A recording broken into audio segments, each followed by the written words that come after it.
Blinding flash of light. The men take cover. Then the object, whatever it was, lifted up, went up, and then moved back away over the trees.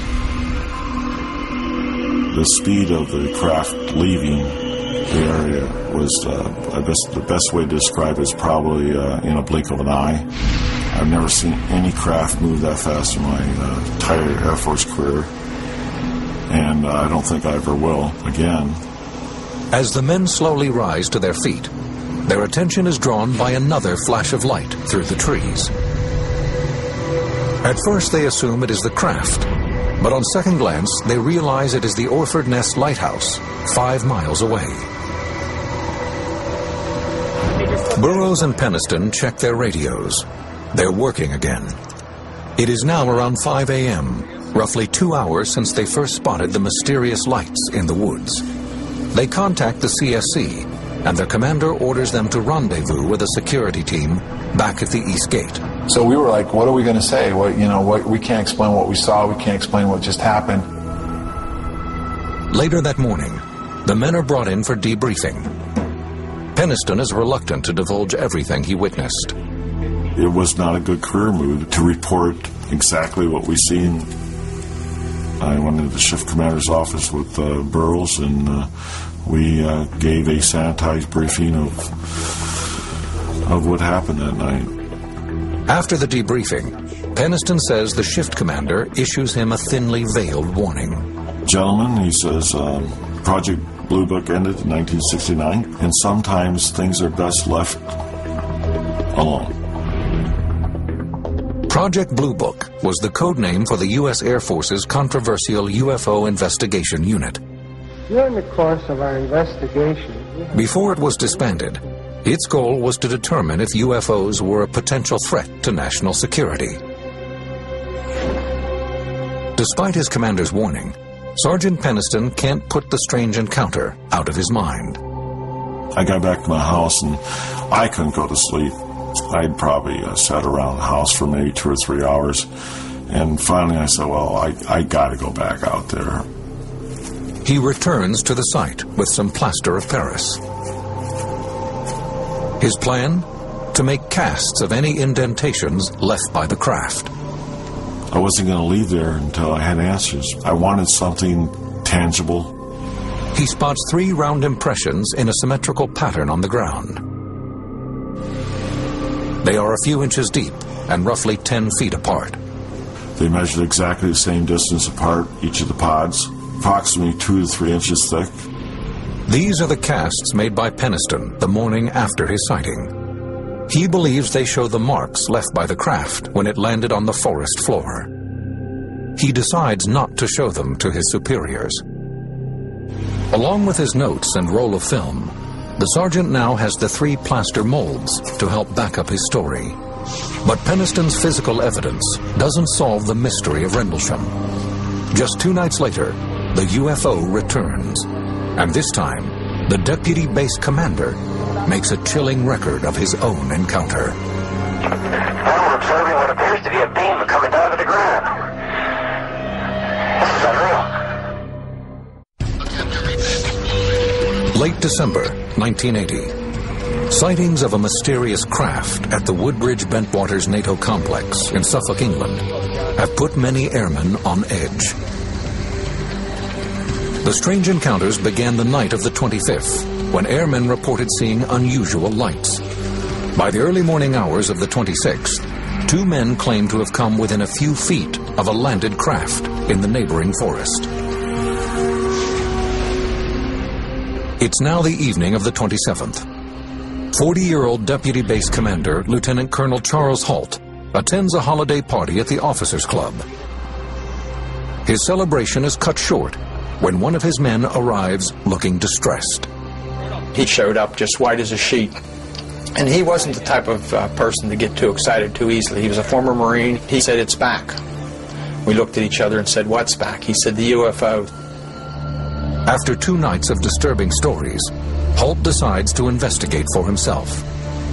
The police were spending more time looking in the sky than they were at the airplanes they were supposed to be protecting. It's time to put this to rest. Holt instructs a 3-man security team to assemble their gear and meet him at his quarters. Within minutes, they head toward the Rendlesham forest. By the time Holt arrives, a security cordon has been established around the perimeter of the woods. Holt is briefed on the situation and is told that the UFO is no longer visible, but the men are experiencing mysterious outages in their high-powered floodlights called light-alls. Holt and his team collect their gear, a still camera, a Geiger counter for measuring radiation, and a night vision device called a starscope. I took my small personal cassette recorder, which I carry just about everywhere with me, just to record the events. The team heads into the dark woods. And I was going to investigate and show that there was definitely a good, reasonable explanation for everything. The following is the recording Holt made that night. 150 feet or more from the initial, I should say, suspected impact point. Having a difficulty, can't get the light all to work.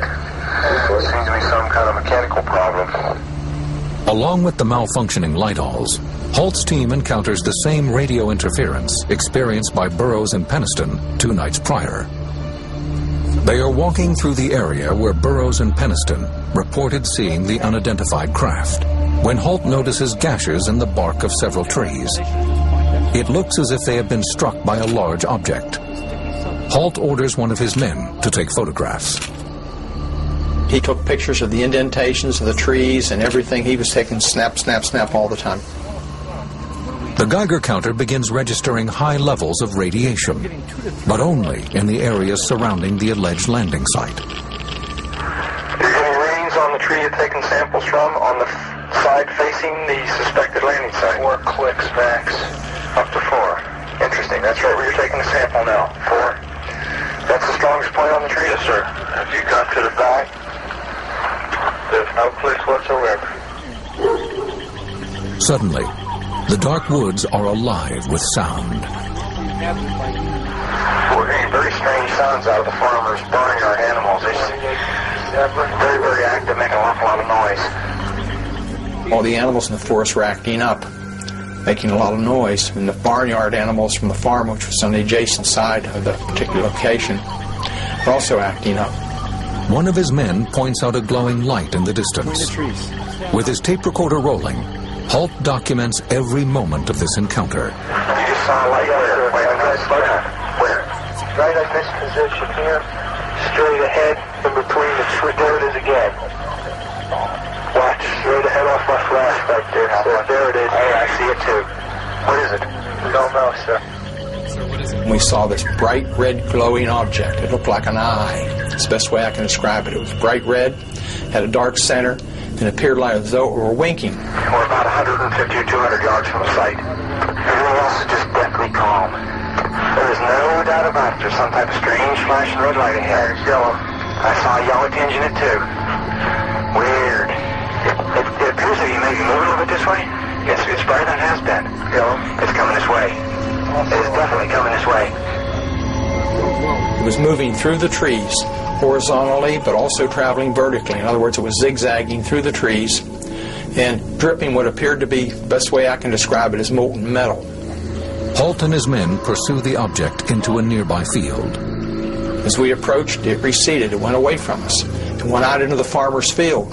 It stayed there for probably 20, 30 seconds, maybe a little more. The two pieces of it are shooting off. There is no doubt about it. This is weird. And then it silently exploded and broke into multiple white objects. So we went into the field and searched around on the ground looking for burnt marks or evidence of whatever was coming off the object. The men find nothing in the field. Overhead, the object makes a sudden turn. It approached us at very, very high speed. Oh, here he comes from the south. He's coming toward us now. It stopped overhead and sent down a beam. The best way I can describe it is like a laser beam. Now we're observing what appears to be a beam coming down to the ground. This is unreal.